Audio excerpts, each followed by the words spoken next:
Greetings, ladies and gentlemen. We're going to be talking about rotational inertia and kinematics. So let's consider an object, this purple object here, this blue object here, and it's traveling around this circle, going around clockwise this circle.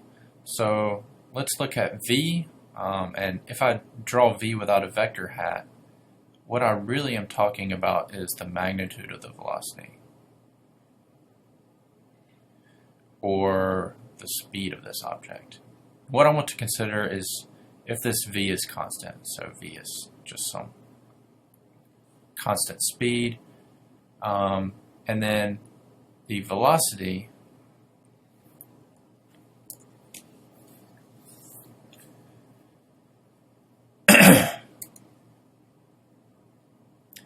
So let's consider an object here. Maybe it's a car going around a racetrack. So this purple car right here.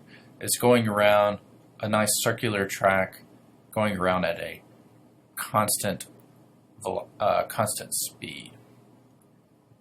So if this object going around this circle didn't feel an acceleration, then it would just continue along this line right here. So this is its initial velocity. Let's change color here.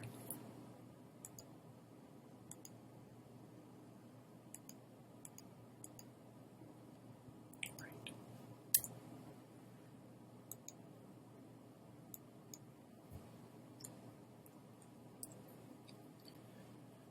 All right, so let's just consider some object right here, which has some initial velocity, vi. The velocity has a magnitude and a direction, this vi, and what we're going to say is that the magnitude of its velocity is going to remain constant, just to keep things a little more simple. So so the magnitude doesn't change, but if this object is going around in a circle, then at some later time, its velocity will be given by this red vector, so that we're going to call this v final. So what we can note is that if we just copy and paste these guys down, and we're going to consider how the velocity changes, what we want to know is v final minus v initial. And so this is really just v final plus a minus v initial. And so then we can construct these two vectors. So here we have v final minus v initial. So what we did was we flipped the direction of v initial. And so now we can look at these two guys head to tail. And then we're really getting is this delta v. So if we look at what delta v is between these 2 points, delta v points towards the center of the circle. So this points to the center.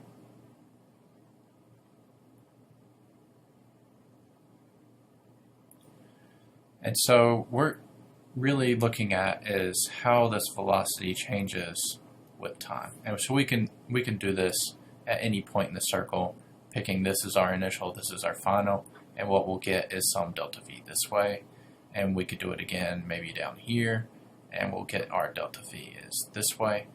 And at every point in this circle, delta v is pointing towards the center. So this is where the term centripetal acceleration comes in. And so we're going to go ahead and derive what this centripetal acceleration is and talk about what may be providing this centripetal acceleration. So we want to call this guy our centripetal AC, our centripetal acceleration.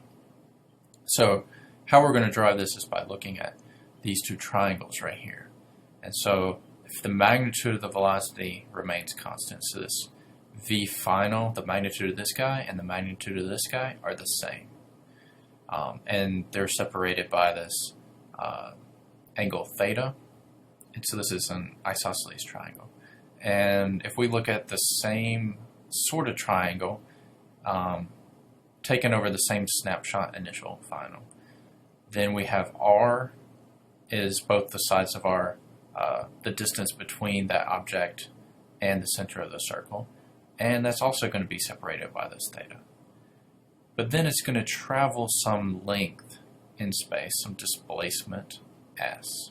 And so we're going to be talking about the s. So if we have s over r, so what we did was we took this opposite of this theta and then one of the adjacent sides. So we're going to be taking delta v over v. And what we're really interested in is just the magnitude of this velocity.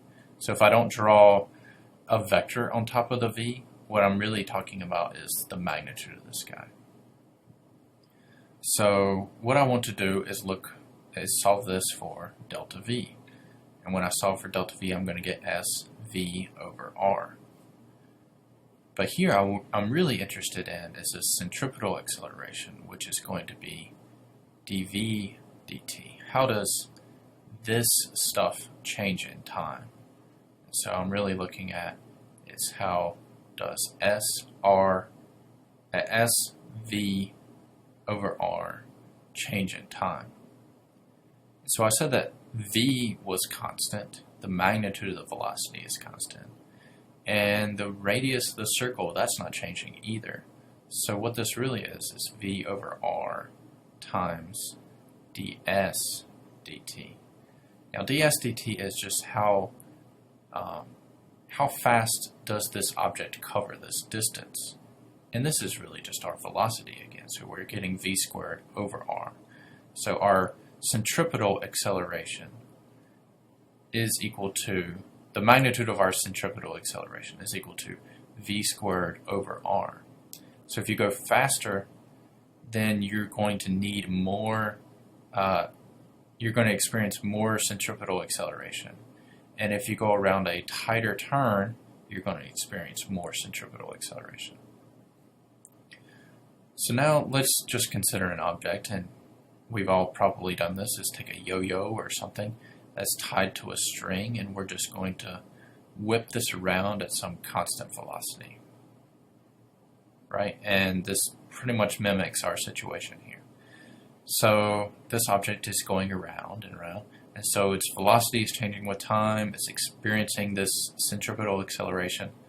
What is providing, where does this acceleration come from? We know from Newton's law that we have the sum of our forces is equal to our net force, which is equal to mass times acceleration. And in this case, if the velocity is constant, we really only are considering the centripetal acceleration. So, but there still has to be some net force on this object in order to give us this centripetal acceleration. So for the case of this yo-yo, what is providing this force that gives us this centripetal acceleration? And here it's pretty straightforward to see that that must be the tension in the string pulling back. So we'll do some more examples and more problems in which we're trying to find out what this centripetal force is and give us this acceleration. But know that there's no mysterious centripetal force. You may hear something like this, centripetal force. But this is kind of a misnomer, because there's no force in nature that is a centripetal force. There's a gravitational force, electromagnetic force. We can talk about tensions and things like this, but there's no centripetal force. What there are is forces. So let me draw a big X through this guy. But what we do is have forces that give us this centripetal acceleration. In this case, we have a tension. Maybe we have the Earth's gravity, which provides the centripetal acceleration to give a satellite to make it go around the Earth. And we'll talk more about these.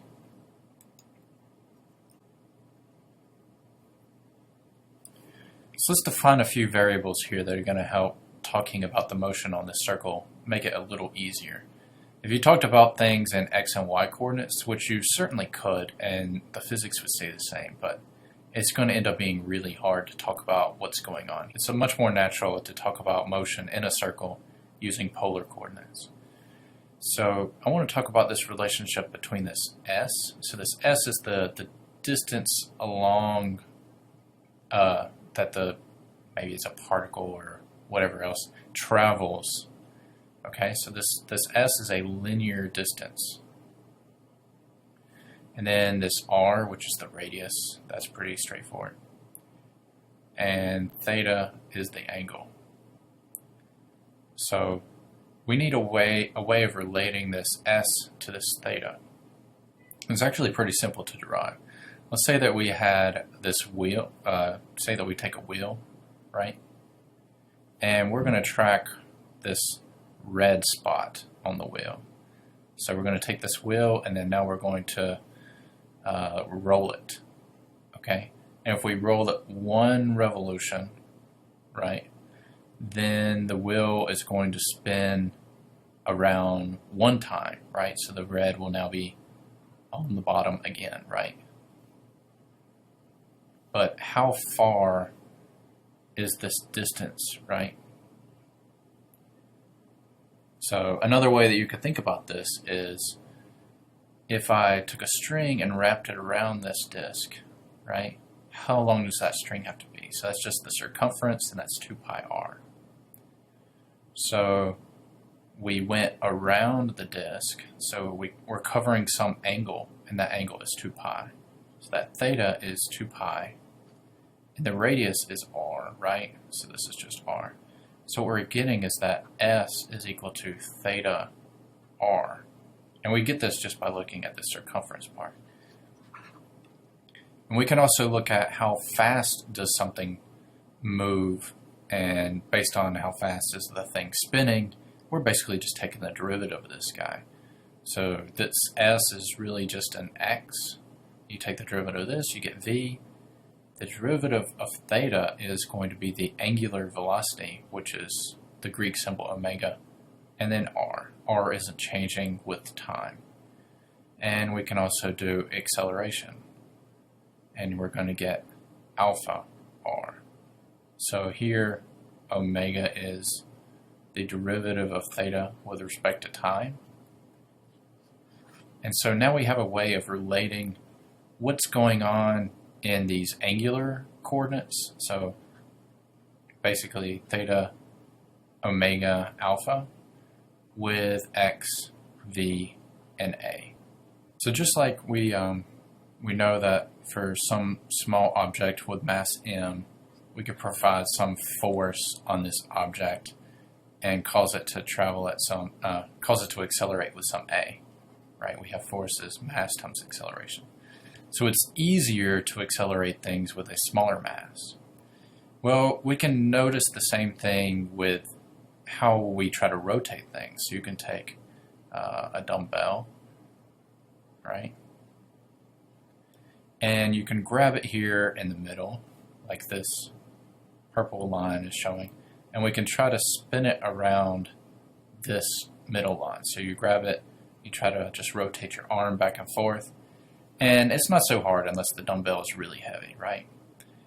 But we could also grab it here on this edge and then try to rotate this thing. And we're going to notice that it's a lot harder to rotate this thing grabbing it from this point than from the center of this thing.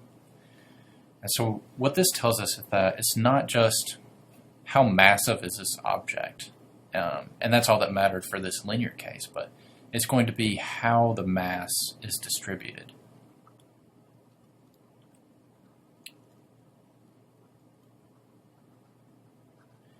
And in fact, we can write out the rotational inertia, which is going to be basically the same kind of relationship we have here. Later, we'll derive this relationship between torque, and here is the rotational inertia. So this is our inertia. And then this is our angular acceleration.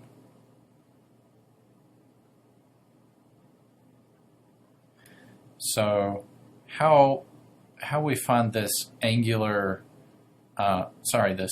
rotational inertia is going to be summing up all the little points that I have, where they are squared. So what is this r?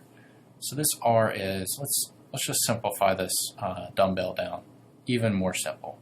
So here I have my dumbbell, and I'm going to draw just basically a mass here, right? There's half my mass on my dumbbell here, half my mass here. So this is a 20 kilogram, well, a 2 kilogram dumbbell, very easy to rotate. Then each of these would just be one mass, right? So maybe this is 1 kilogram, and this is 1 kilogram. So what this tells me is that if I want to find that inertia of this guy, what I need to do is sum up all my mass elements however far they are away. And maybe this is, 5 centimeters or something. So then I'm going to take 1 kilogram, and then the radius is going to be from where I'm rotating it from. So if I'm rotating it around here, I'm going to get 1 kilogram times this 5, right? 5 over 100, right? Squared plus 1 kilogram, 5 over 100 squared. So I'm going to get 1/2 kilogram meter squared. And this is my units of my rotational inertia is kilogram meters squared. But now instead of rotating it there, let's explore rotating it the same dumbbell, right? And here I'm ignoring whatever mass is in the this rod that connects these two guys. I'm going to rotate it around this point. So here I'm going to calculate the inertia of this system, right? And in this case, I'm going to have 1 kilogram, and this guy sits at 0, so this guy doesn't actually affect the rotational inertia of the system. And now I have another 1 kilogram mass, but he's not just at 5 away, he's going to be at 10, so 2 times is 5 centimeters. So this is 10 over 100, and then I need to square that. So this is 0.1, so actually this is going to be 1/100th, kilogram meter squared, and this should be 200. Anyway, so suffice it to say that that when I rotate it around this point, I'm going to have twice as high moment of inertia. So it's going to be twice as hard to rotate this dumbbell as this the dumbbell from the middle than from this side. We can calculate the rotational inertia for many different objects: a rod, a sphere, a hoop, right? Every one of these objects, the hoop looks like this, and we can rotate it around the center. The sphere, that's pretty straightforward. A rod. And then we can rotate it around this point. We can find the moment of inertia for all of these. And the general form of this is doing an integral of r squared dm. So we have to think about how this mass is distributed. And we don't have to have uniform mass. We don't have to have nice symmetric shapes. But we can calculate this in general. But for most of the things that we're going to use for this class, well, for pretty much everything, these are going to be just things that you look up. So for the rod, this is 1/3 m, well, I'll call this distance L, L squared. For the sphere, well, it depends if it's a hollow sphere or a full sphere. If it's a solid sphere, then that's 2/5 mr squared, and the hoop is mr squared. So here, the hoop is actually the easiest to figure out from this relationship because all the mass is located at r away. So here we can see if we just summed up all of our little mass elements, right, each mi and each ri squared, each of these little infinitesimal elements are all at r away. So then when we sum them all up, we get the total mass of our hoop times r of our hoop squared. We can also talk about rotational angular energy and momentum. So for the angular, let's start with energy. So we know that K is 1/2 mv squared. And this is the same thing for, something in a disk. So we can look at some point right here. This point is some r away, and it's traveling with some velocity. And we just want a way of talking about what's going on in this case. The kinetic energy really hasn't changed. It's still 1/2 mv squared. But now we would like to talk about it in a little bit different, in a different way, because the whole mass may not be moving. Like if this were a disk spinning, the velocity of the total disk, right, is 0 because it's not translating around or anything. But each of the points on this disk is moving. This guy's moving this way. This little point right here is moving this way. This little point right here is moving this way. Everywhere is moving tangent to this circle that they're on. And points that are farther away move faster than points that are closer in the center. And we showed that relationship was V is R omega. And we're going to be using this in just a second.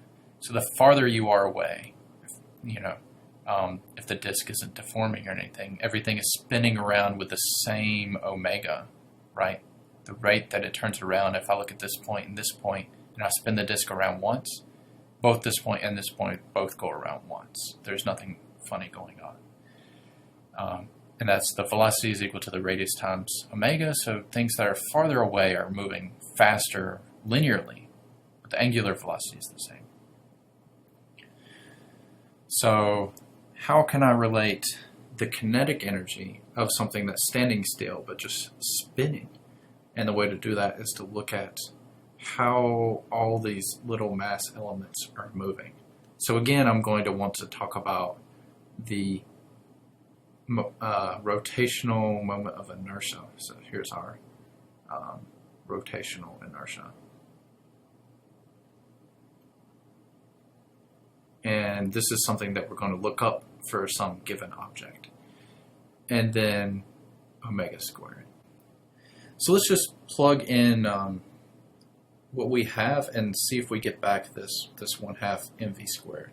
So this I we said was m r squared, right, for some little individual element m. And omega is going to be v over r, so we're just rearranging this guy. So let's plug this back into here and see what we get. So then this is going to give us 1/2 m r squared is equal to v over r squared. And in fact, you'll find out that you get 1/2 m v squared. So for any given element on this disk, its kinetic energy is still 1/2 mv squared, but now we have a nice way of talking about the disk as a whole.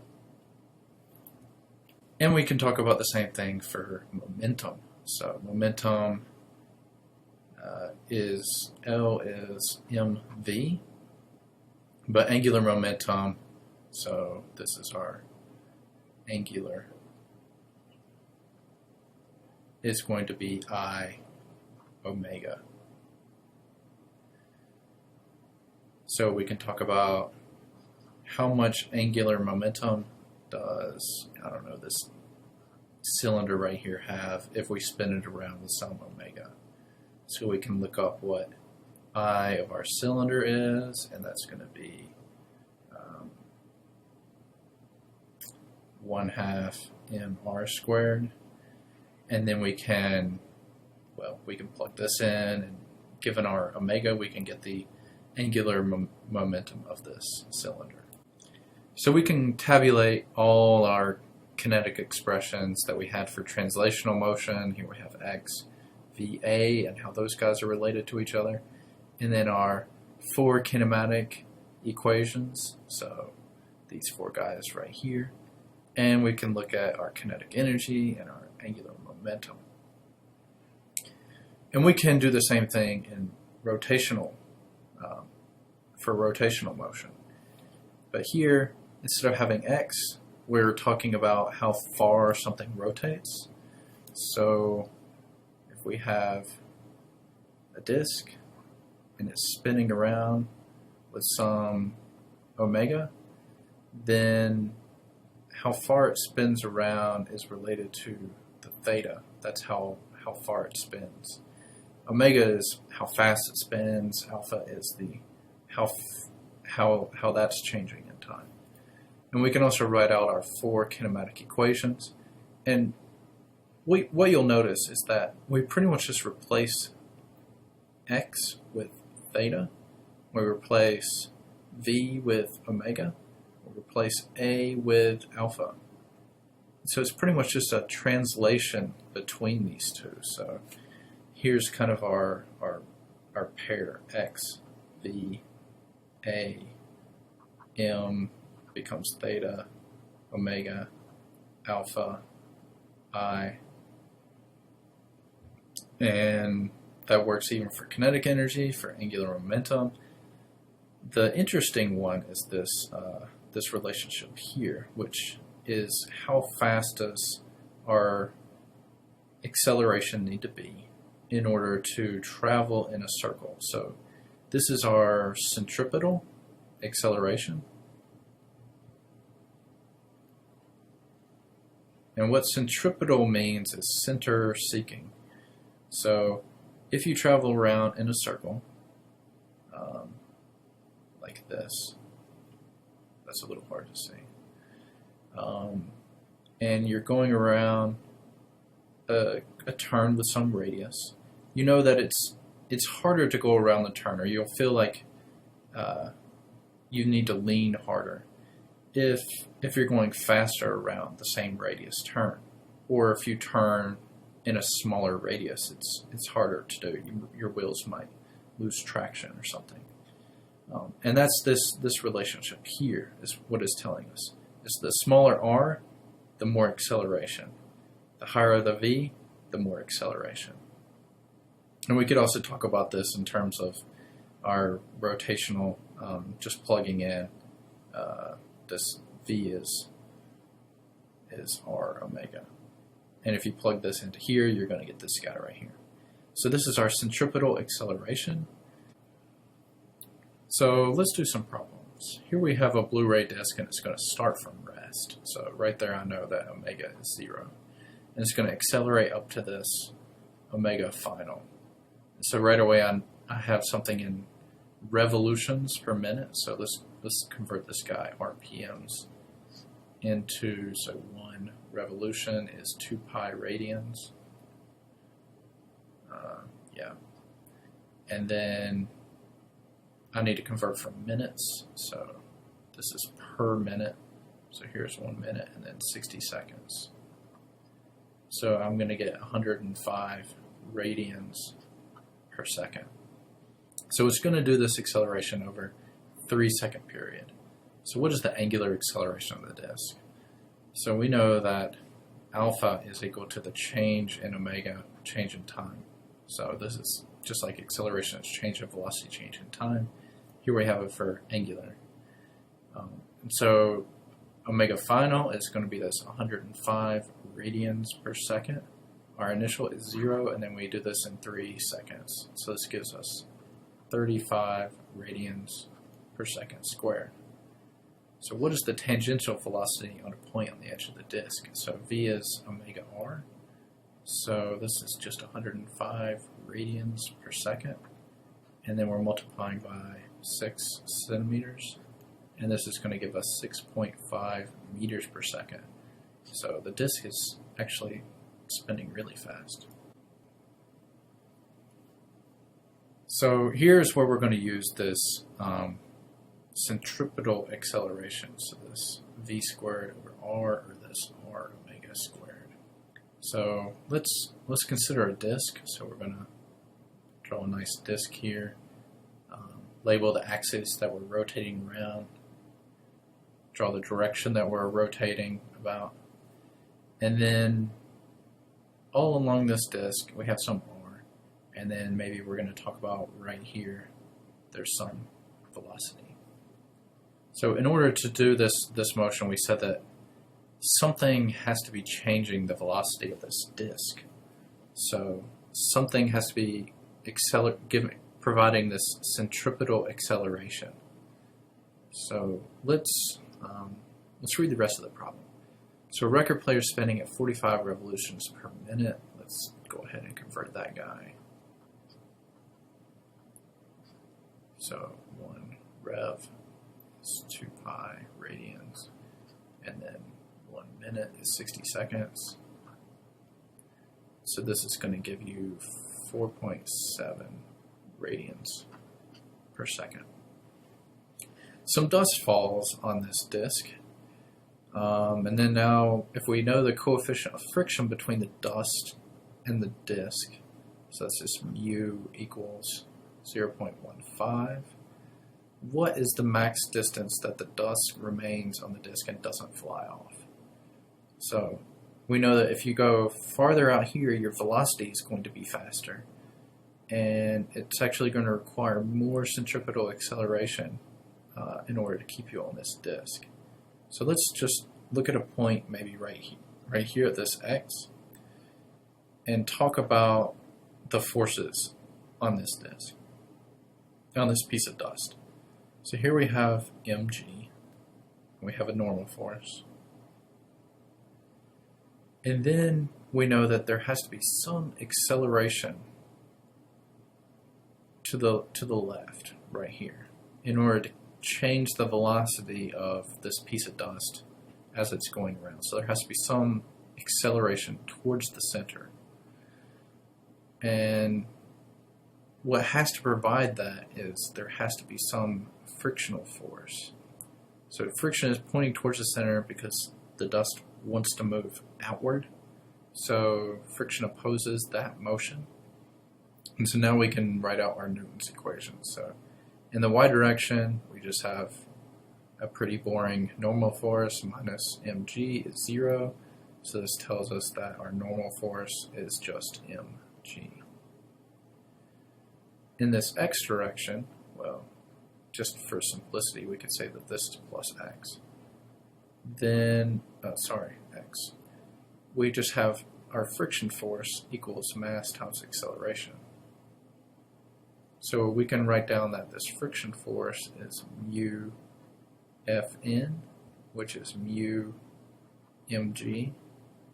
And then we can write down this mass and then plug in for this acceleration this expression for our centripetal acceleration. So this is r omega squared.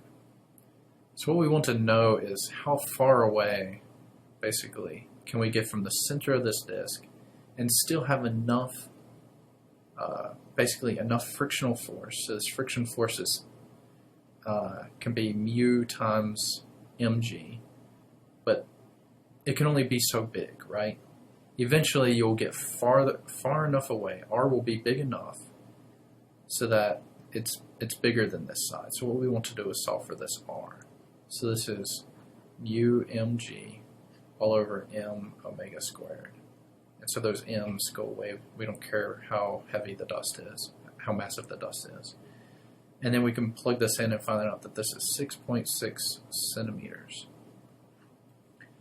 So what this tells us is that if we're any farther away from the center of this disk than 6.6 centimeters, dust, the friction between the dust and the disk is not going to be enough to provide this centripetal acceleration.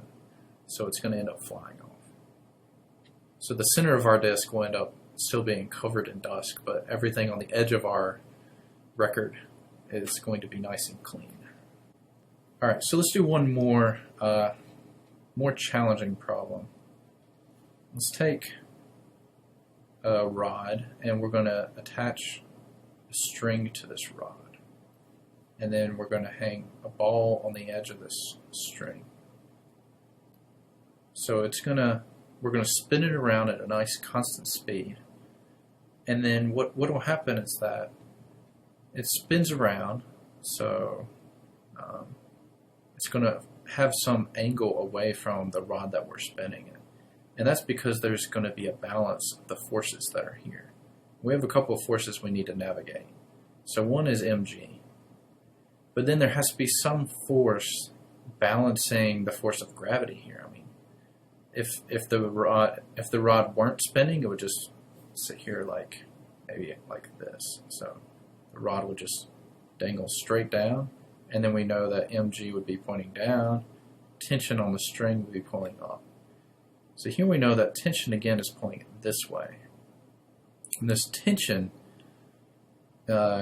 is off axis of this mass times gravity, and a piece of that tension is directed towards the center, so we're going to just call this Tx, and another piece is directed upward. We're going to call that guy Ty. So now we're ready to do Newton's equations, and we can talk about Fy. That's probably the easier one. So Ty minus mg is going to be 0. So the ball isn't accelerating up or down, so that's just this piece. But now we need to figure out how Ty is related to the total tension T. So let's just draw another diagram here. So this is theta, this is T, this is Tx, and then Ty, it's this way, which is just the same one as this, basically. So then Tx is going to be T sine theta, and Ty is going to be T cosine theta. So we can't just blindly always write down for x that x must be cosine theta, y must be sine theta. We can't always do this. We have to look at our trig and see what it tells us. So what we have here is that T cosine theta is equal to mg. So then T is just mg over cosine theta. So great. So we found the tension on the string. We know the mass of the ball. We know theta. We can find the tension on the string. But what is this relationship between theta and omega here? So if we spin it faster and faster, the ball is going to get farther away. This angle is going to get greater. So we want to know what this relationship is. And sum of our fx is actually going to give it to us. So this is tx, so I can make plus x this direction. That's fine. Has to be mass times acceleration. So this acceleration here is our centripetal acceleration, so this is r omega squared. And so then I can go ahead and say what tx is, and so I can say that's t sine theta, and then I can actually plug in what t is. So t is mg over cosine theta, and then now times sine theta. And this is all equal to mr omega squared.